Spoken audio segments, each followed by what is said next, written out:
Hello दोस्तों, स्वागत है आपका अपने चैनल जी के लर्निंग में।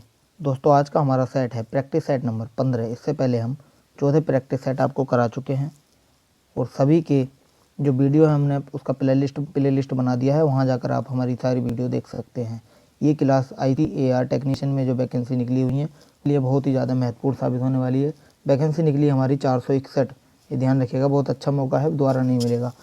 इस क्लास को पूरा देखिएगा, आपके लिए बहुत ज़्यादा फायदेमंद वाली साबित होगी। चलिए क्लास शुरू करते हैं। क्वेश्चन हमारा, हम सौदा चंद्रमा का वही पार्श्व देखते हैं क्योंकि।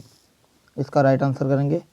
देखिए, इसका राइट आंसर हो जाएगा हमारा, वह पृथ्वी के गिर्द परिक्रमण में उतना ही समय लेता है जितना अपने अक्ष पर घूर्णन में। तो इसका ऑप्शन नंबर डी आपका बिल्कुल राइट आंसर हो जाएगा। चलिए नेक्स्ट क्वेश्चन पे चलेंगे। नेक्स्ट क्वेश्चन हमारा है, निर्वात में सैटेलाइट उपग्रह है।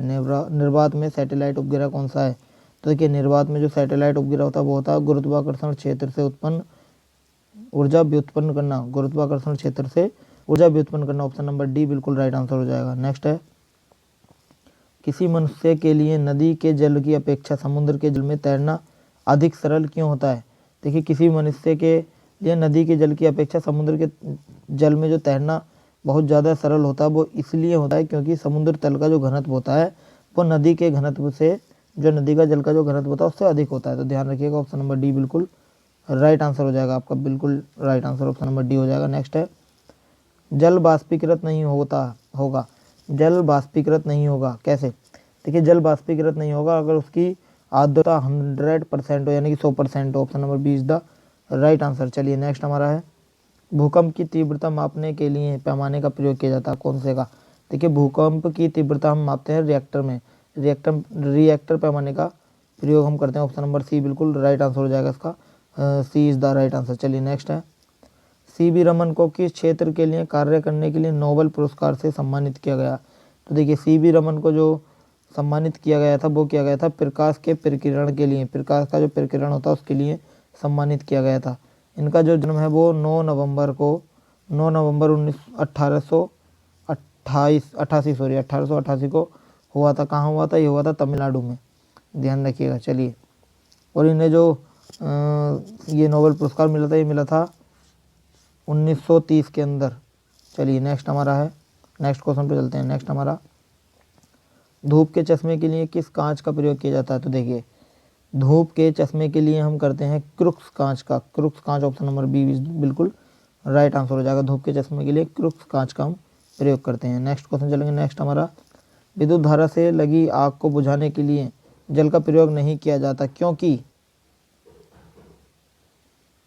आंसर करेंगे। देखिए, इसका राइट आंसर हो जाएगा, उसमें इलेक्ट्रोक्यूशन हो सकता है, यानी कि ऑप्शन नंबर डी बिल्कुल राइट आंसर हो जाएगा। इलेक्ट्रोक्यूशन हो सकता है क्योंकि जल जो होता है वो विद्युत का सुचालक होता है। जल जो होता है विद्युत का सुचालक होता है, जिसमें विद्युत धारा प्रभावित होती है, इसके द्वारा बिजली के झटके से मनुष्य की मौत हो सकती है। मनुष्य की मौत को हम बोलते हैं इलेक्ट्रोक्यूशन। चलिए ध्यान रखिएगा। नेक्स्ट क्वेश्चन है, निम्नलिखित में से कौन सा तत्व प्राकृतिक रेडियो एक्टिवता नहीं है दर्शाता? कौन नहीं दर्शाता? ये देखिए, एल्यूमिनियम जो होता है ये रेडियो एक्टिवता नहीं दर्शाता। Option number D is the right answer. चलिए नेक्स्ट क्वेश्चन पे लेंगे। नेक्स्ट हमारा है, जब सीले हुए बिस्किट को थोड़ी देर के लिए फ्रिज के अंदर रखा जाता है तो वह कुरकुरे हो जाते हैं क्योंकि। जब सीले हुए बिस्कुटों को थोड़ी देर के लिए फ्रिज के अंदर रखते हैं तो कुरकुरे क्यों हो जाते हैं? क्योंकि सीले हुए बिस्कुटों को थोड़ी देर तक फ्रिज में रखने से फ्रिज के अंदर आर्द्रता कम होती है, इसलिए उसकी नमी अवशोषित हो जाती है। तो ऑप्शन नंबर डी बिल्कुल राइट आंसर हो जाएगा इसका, ऑप्शन नंबर डी बिल्कुल राइट आंसर हो जाएगा। चलिए नेक्स्ट है, सूची आपको मिलानी है। हाइग्रोमीटर का बताइए क्या होगा? देखिए, हाइग्रोमीटर का आपका हो जाएगा सापेक्ष आर्द्रता। हाइग्रोमीटर का हो जाएगा सापेक्ष आर्द्रता। बैरोमीटर का आपका हो जाएगा दाब। और एमीटर का आपका हो जाएगा धारा, विद्युत धारा जो होती है एमीटर। स्प्रिंग तुला का हो जाएगा हमारा भार। तो इसका राइट आंसर आपका हो जाएगा, ये मैंने बता दिया। देखिए, राइट आंसर क्या इसका मैं आपको वैसे बता दूं तो इसका जो राइट आंसर मैंने आपको बता दिया, हाइग्रोमीटर का हो जाएगा सापेक्ष आर्द्रता। ध्यान रखिएगा, हाइग्रोमीटर का सापेक्ष आर्द्रता, बैरोमीटर का दाब होता है, एमीटर का धारा होता है, स्प्रिंग तुला का भार होता है। चलिए नेक्स्ट हमारा है, निम्नलिखित में युग्मों में से कोई एक एक समान बीमा नहीं है, किसकी एक समान बीमा नहीं है ये आपको बताना है। तो देखिए इसका घनत्व और त्वरण की जो बीमा होती है वो एक समान नहीं होती है, ध्यान रखिएगा। इसका number option number A is the right answer, क्योंकि घनत्व एवं त्वरण की जो बीमा होती है वो एक समान नहीं होती, क्योंकि घनत्व की बीमा होती है ml-3 और त्वरण की बीमा होती है L2-2, ध्यान रखिएगा। चलिए बाकी सबकी बराबर होती है। चलिए नेक्स्ट हमारा है विद्युत बल्ब का तंतु बना होता है किसका।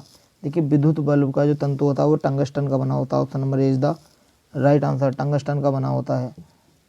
और देखिए इस धातु का जो टंगस्टन का जो गलनांक होता है वो होता है 3500 डिग्री सेंटीग्रेड, उच्च गलनांक होता है ये, इसके कारण विद्युत बल्ब में इसे हम प्रयोग करते हैं। नेक्स्ट है पीसा की झुकी हुई मीनार गिर नहीं सकती, क्योंकि पीसा की झुकी हुई मीनार गिर नहीं सकती क्योंकि गुरुत्वाकर्षण के केंद्र से जाने वाली ऊर्ध्वाधर लाइन तल के अंदर रहती है। ऑप्शन नंबर सी आपका बिल्कुल राइट आंसर हो जाएगा। Option number C is the right answer. चलिए नेक्स्ट हमारा है वायुमंडल की ओजोन परत। वायुमंडल की ओजोन परत पराबैंगनी विकिरण से पृथ्वी पर जीवन की रक्षा करती है। पराबैंगनी विकिरण से जीवन पर पृथ्वी की रक्षा करती है। Option number is the right answer. चलिए नेक्स्ट हमारा है वह तत्व जो प्रकृति में नहीं होता लेकिन कृत्रिम रूप से उत्पन्न किया जा सकता है, क्या है। देखिए वो तत्व हमारा कहलाता है रेडियम। ऑप्शन नंबर सी एकदम राइट आंसर हो जाएगा। ऑप्शन नंबर सी बिल्कुल राइट आंसर हो जाएगा। नेक्स्ट क्वेश्चन चलेंगे ढलवा लोहे में कार्बन की प्रतिशतता कितनी होती है। तो देखिए ढलवा लोहे में कार्बन की प्रतिशतता होती है 2.1 से 4 तक, 2.1 से 4 तक की होती है। तो इसमें ऑप्शन में दिया हुआ हमारा 3 से 5, option number B is the right answer हो जाएगा। चलिए नेक्स्ट क्वेश्चन चलते हैं। नेक्स्ट क्वेश्चन हमारा के संचयन वाले सेल को किस अम्ल का प्रयोग होता है। शीशा का जो होता है, शीशे के संचयन वाले सेल में किस अम्ल का प्रयोग होता है। देखिए हम प्रयोग करते हैं इसमें सल्फ्यूरिक अम्ल का। Option number A is the right answer, sulphuric अम्ल का प्रयोग करते हैं क्योंकि सल्फ्यूरिक अम्ल शीशे के संचयन करने के लिए हम इसमें सल्फ्यूरिक अम्ल का प्रयोग करते हैं, ध्यान रखिएगा। चलिए नेक्स्ट क्वेश्चन हमारा है मोमबत्ती बनाने के लिए प्रयुक्त मोम रासायनिक दृष्टि से एक मिश्रण है किसका। देखिए ये जो मिश्रण होता है ये होता है हमारा एलिफेटिक हाइड्रोकार्बनों का मिश्रण होता है। Option number D is the right answer. मोमबत्ती बनाने के लिए पैराफिन मोम का प्रयोग करते हैं, ध्यान रखिएगा, पैराफिन मोम।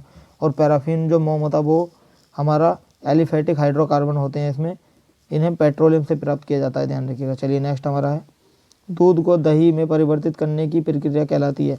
दूध को दही में परिवर्तित करने की प्रक्रिया क्या कहलाती है, वो कहलाती है हमारी खमीरीकरण। खमीरीकरण is the right answer. Option number D बिल्कुल राइट आंसर हो जाएगा। खमीरीकरण कहते हैं इसे, किडबन भी बोलते हैं। चलिए नेक्स्ट है वायु में नाइट्रोजन गैस के लिए प्रतिस्थापित निष्क्रिय गैस कौन सी है जिसका प्रयोग गहरे समुद्र में गोताखोरों द्वारा होता है।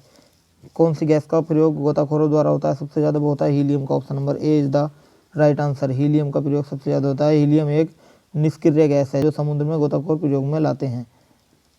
चलिए नेक्स्ट क्वेश्चन हमारा है कॉस्मेटिक पाउडर किससे तैयार किया जाता है। तो देखिए कॉस्मेटिक जो पाउडर होता है वो हम करते हैं टेल्क से तैयार करते हैं। टेल्क जो होता है इसमें टेल्क में कैल्शियम और मैग्नीशियम के कार्बोनेट पाए जाते हैं, ध्यान रखिएगा, कैल्शियम और मैग्नीशियम के कार्बोनेट पाए जाते हैं इसके अंदर। चलिए नेक्स्ट हमारा है अपना संगमरमर का बताना। देखिए संगमरमर जो होता है वो कैल्शियम का होता है। संगमरमर जो होता है वो हमारा कैल्शियम का होता है। और रेत का होता है सिलिकॉन, रेत में सिलिकॉन होता है। रूबी जो होता है रूबी होता है एल्यूमिनियम। और हीरा कार्बन होता है। तो ऑप्शन नंबर ए बिल्कुल राइट आंसर हो जाएगा इसका। चलिए नेक्स्ट क्वेश्चन पे चलते हैं। नेक्स्ट क्वेश्चन हमारा है तेल का एक बैरल निम्न में से किसके बराबर होता है। तेल का एक बैरल किसके बराबर होता है। तेल का एक बैरल होता है 159 लीटर के बराबर, 159 लीटर के बराबर होता है, ध्यान रखिएगा। चलिए नेक्स्ट क्वेश्चन पे चलते हैं। नेक्स्ट हमारा है जल की अस्थायी तथा स्थायी दोनों प्रकार की कठोरता दूर करते हैं हम किससे। जल की अस्थायी और स्थायी दोनों प्रकार की जो कठोरता हम दूर करते हैं आसवन करके, आसवन विधि द्वारा, ध्यान रखिएगा, आसवन विधि द्वारा करते हैं। चलिए नेक्स्ट क्वेश्चन चलते हैं। नेक्स्ट क्वेश्चन हमारा है निम्न में से कौन सा लोहे का अयस्क है। लोहे का अयस्क कौन सा होता है। तो देखिए लोहे का अयस्क होता है हमारा magnetite. Option number D is the right answer, magnetite. और जो नाइट्राइट होता है नाइट्राइट जो होता है नाइट्राइट नाइट्रोजन का रासायनिक यौगिक होता है। और बॉक्साइट जो होता है बॉक्साइट एल्यूमिनियम का अयस्क होता है। और जो लिग्नाइट होता है कोयला होता है, लिग्नाइट, ध्यान रखिएगा। चलिए नेक्स्ट हमारा लाफिंग गैस का रासायनिक नाम आपको बताना है। लाफिंग गैस का रासायनिक नाम क्या होता है। तो देखिए लाफिंग गैस का जो रासायनिक नाम होता है वो होता है हमारा nitrous oxide. Option A is the right answer. Nitric oxide होता है, इसका जो रासायनिक सूत्र होता है वो हमारा होता है N2O। N2O होता है, बिल्कुल ध्यान रखिएगा N2O। नेक्स्ट है हमारा यूरिया क्या है, यूरिया क्या है ये आपको बताना है। तो देखिए यूरिया जो होता है वो नाइट्रोजनी उर्वरक होता है। Option number B is the right answer. नाइट्रोजनी उर्वरक होता है, ये मृदा में नाइट्रोजन की आपूर्ति करते हैं। और मैं बता दूं कैल्शियम, अमोनिया नाइट्रोट और भास्मिक कैल्शियम जो होता है, और अमोनिया सल्फेट, यूरिया इत्यादि इसके अंदर होते हैं। चलिए नेक्स्ट पर चलते हैं। नेक्स्ट क्वेश्चन हमारा है बारूद का आविष्कार किसने किया था। बारूद का आविष्कार किसने किया था। तो देखिए बारूद का आविष्कार किया था रोजर बेकन ने। Roger Bacon is the right answer. Option number C बिल्कुल राइट आंसर हो जाएगा इसका। चलिए नेक्स्ट हमारा है आयोडोफार्म का प्रयोग किया जाता है। आयोडोफार्म का प्रयोग कहाँ करते हैं। आयोडोफार्म का प्रयोग हम करते हैं पूर्तिरोधी के लिए, एंटीसेप्टिक यानी पूर्तिरोधी के लिए करते हैं आयोडोफार्म का प्रयोग। ये एक जीवाणुनाशक पदार्थ है, इसका उपयोग हम एंटीसेप्टिक यानी कि हम जीवाणुनाशक की तरह करते हैं। जीवाणुनाशक भी बोल सकते हैं हम इसको, और एक मिनट विरोधी बोल सकते हैं इसको, और हम जीवाणुनाशक भी बोल सकते हैं। चलिए नेक्स्ट क्वेश्चन पे चलते हैं। नेक्स्ट क्वेश्चन हमारा है सहलग्नता की खोज किसने की थी। सहलग्नता की खोज की थी हमारी मॉर्गन ने। Option number C is the right answer. Morgan ने की थी सहलग्नता की खोज, मॉर्गन द्वारा की गई थी। चलिए नेक्स्ट क्वेश्चन चलते हैं। नेक्स्ट क्वेश्चन हमारा है टॉक्सिकोलॉजी का संबंध किसके अध्ययन से है। देखिए टॉक्सिकोलॉजी का जो संबंध होता है वो हमारा होता है विषों के अध्ययन से। Option number A is the right answer. विषों के अध्ययन से इसका संबंध होता है। चलिए नेक्स्ट हमारा है निम्नलिखित में से विषम शब्द पद कौन सा है। विषम पद आपको बताना कौन सा है। देखिए विषम पद जो होता है हमारा होता है मत्स्य। मत्स्य मत्स्य चमगादड़ शिशुक भेल से अलग होगा। मत्स्य होगा जो मछली के लिए यूज होता है, मछली वर्ग इसके अंदर आता है, मत्स्य वर्ग होता है एक, ध्यान रखिएगा। चलिए नेक्स्ट क्वेश्चन करते हैं हम। नेक्स्ट हमारा श्वसन कैसी प्रक्रिया है। श्वसन कैसी प्रक्रिया है। श्वसन एक अपचयी प्रक्रिया। Option number C is the right answer. श्वसन एक अपचयी प्रक्रिया है, ध्यान रखिएगा। चलिए नेक्स्ट हमारा है वृक्क के आधार पर कोशिकाएं किसमें होती हैं। देखिए वृक्क के आधार पर कोशिकाएं होती हैं द्विबीजी पादपों में। Option number C is the right answer. द्विबीजी पादपों में वृक्क के आधार आकार की कोशिकाएं पाई जाती हैं। चलिए नेक्स्ट हमारा है, नेक्स्ट क्वेश्चन पे चलते हैं। आपको मिलान करना है इसमें, विटामिन का करना है। विटामिन के से होने वाला रोग आपको बताना है। तो देखिए विटामिन के से होता है नवजात शिशु की रक्त संबंधी बीमारी। विटामिन के की कमी से रक्त का थक्का नहीं जमता, ध्यान रखिएगा, रक्त का थक्का नहीं जमता। और विटामिन डी की कमी से होने वाला रोग आपको बताना, विटामिन डी की कमी से सूखा रोग होता है। और विटामिन बी की कमी से हमारा होता है बेरी बेरी रोग। विटामिन ए की कमी से होता है रतौंधी रोग। तो इसका राइट आंसर आपका हो जाएगा option number D is the right answer. Option number D बिल्कुल राइट आंसर हो जाएगा। चलिए नेक्स्ट क्वेश्चन पे चलते हैं। नेक्स्ट है मानव हृदयों में कक्षों की संख्या कितनी होती है। मानव हृदय के अंदर कक्षों की संख्या बतानी है, वो होती है हमारी चार होती है चैम्बर की संख्या। कक्षों को हम चैम्बर भी बोलते हैं, ध्यान रखिएगा। चलिए मैमल्स जितने भी होते हैं, मैमल्स में सब में 4 होती है, ध्यान रखिएगा। चलिए नेक्स्ट है तालाबों और कुओं में निम्नलिखित में से क्या डालने से मच्छरों को नियंत्रित करने की सहायता मिलती है। देखिए वो अगर हम इसमें गैम्बूसिया फिश डाल देते हैं, गैम्बूसिया फिश एक होती है, उसको डालने से इसमें मच्छरों को नियंत्रित करने में सहायता होती है। क्योंकि गैम्बूसिया फिश को मच्छरमार मछली के नाम से भी हम जानते हैं। गैम्बूसिया फिश को मच्छरमार मछली के नाम से ही जानते हैं। चलिए नेक्स्ट क्वेश्चन है हमारा दांतों की कठोर इनामेल परत होती है, किसकी होती है। कैल्शियम हाइड्रोक्एपेटाइट, कैल्शियम हाइड्रोक्एपेटाइट की होती है, इसकी इनामेल की परत होती है इस पे। चलिए ध्यान रखिएगा। नेक्स्ट क्वेश्चन हमारा है पौधों में पत्तों के पृष्ठ पर पाए जाने वाली लघु छिद्रों का नाम क्या है। पौधों में पत्तों के पृष्ठ पर पाए जाने वाले लघु छिद्रों का नाम बताना है। देखिए हो जाएगा हमारा रंध्र। Option number C is the right answer, रंध्र हो जाएगा। चलिए नेक्स्ट हमारा है निम्नलिखित में से कौन सही सुमेलित नहीं है। कौन सा सही सुमेलित नहीं है ये आपको बताना। हरित क्रांति कृषि से है, बिल्कुल सही होगा। नीली क्रांति मत्स्य से है।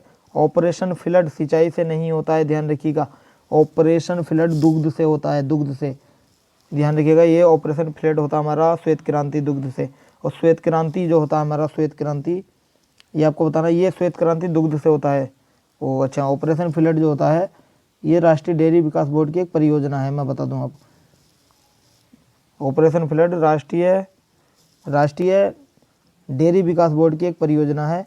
और ये विश्व का सबसे बड़ा डेयरी विकास कार्यक्रम है, ध्यान रखिएगा। और ऑपरेशन फ्लड को भारत की श्वेत क्रांति कहते हैं। ऑपरेशन फ्लड को, ऑपरेशन जो फ्लड है इसे भारत की श्वेत क्रांति भी बोलते हैं। चलिए नेक्स्ट चलते हैं। नेक्स्ट क्वेश्चन हमारा है डीएनए का जलरागी स्वरूप किसकी उपस्थिति के कारण होता है?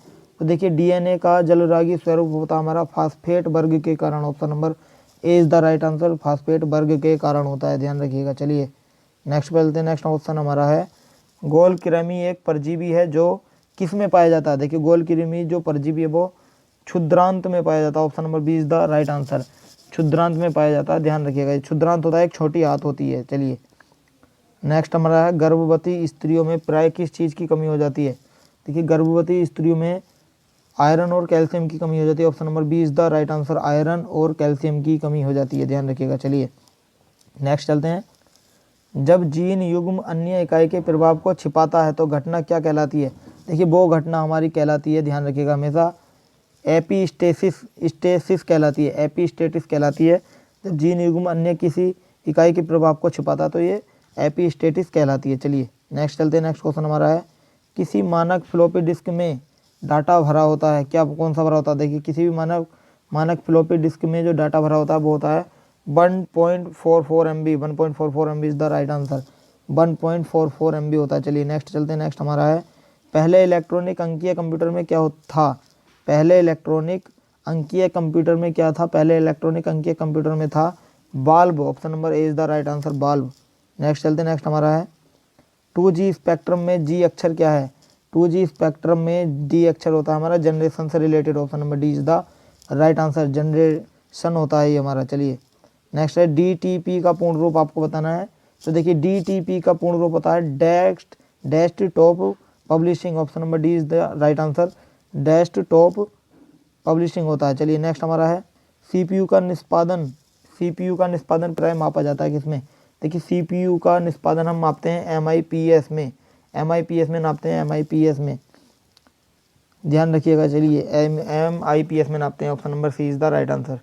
देखिए आज का सेशन आपको हमारा कैसा लगा हमें कमेंट करके जरूर बताएं, और कितने क्वेश्चन आपके 50 में से सही हुए ये भी हमें कमेंट करके जरूर बताएं। अगर आपको हमारी वीडियो अच्छी लगी हो तो हमारे चैनल को सब्सक्राइब करें और बेल आइकन भी दबा लें ताकि आने वाली हर अपडेट आपको मिलती रहे।